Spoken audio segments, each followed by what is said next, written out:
Well, new tonight, members of a church that sits on the bank of the Nolichucky near Irwin are celebrating the final step in their journey of rebuilding after historic flooding from Hurricane Hele almost 1 year ago. The floodwaters ripped the fellowship hall off the foundation of Unaka Springs Freewill Baptist Church and tossed it hundreds of yards away. They say that it was an act of God, but as 10 News reporter Avery Gingrich tells us, they believe the journey since has been too. Members of Unaka Springs Freewill Baptist Church are hosting their annual homecoming. Leaders tell me that this year, they're not just welcoming back old members, but the future of their church with a new fellowship hall.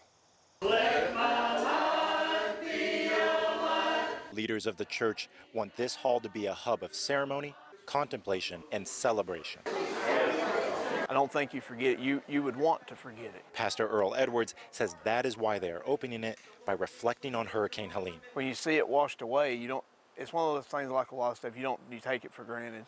And then it's gone, and you remember all the things that you do. He says the raging Nolichucky ripped the old hall off its foundation and carried it into a tree line hundreds of yards away. The historic storm clogged the church with mud and left a scene behind that the pastor says he'd never imagined before. Some of the biggest trees I've ever seen in my life, stumps and things, all off the bank there. All that had to be cleaned up, and it was overwhelming. He says they began to rebuild and pray despite that feeling. Then the volunteers came. I was watching the news and see all this, and they're talking about Irwin, and I think, who do I know in Irwin? Handyman Brian Coffey knows the brother of a Unaka Springs member.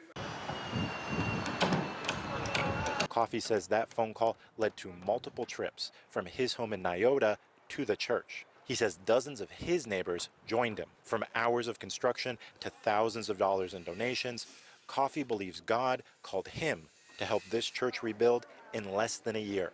I couldn't do it. We couldn't afford it, but God could. So it's amazing what He can do when you take the limits off of God. Church trustee Dewey Edwards says everyone who has helped rebuild Unaka are like family to him, bonded forever in faith, a faith that overcame a moment of darkness to remember the light that guides them through this life. From Unicoi County, I'm Avery Gingrich. Now this month on WBIR, we'll be looking at stories across East Tennessee and Western North Carolina as communities like the one you saw right there continue to rebuild 1 year after Hurricane Hele.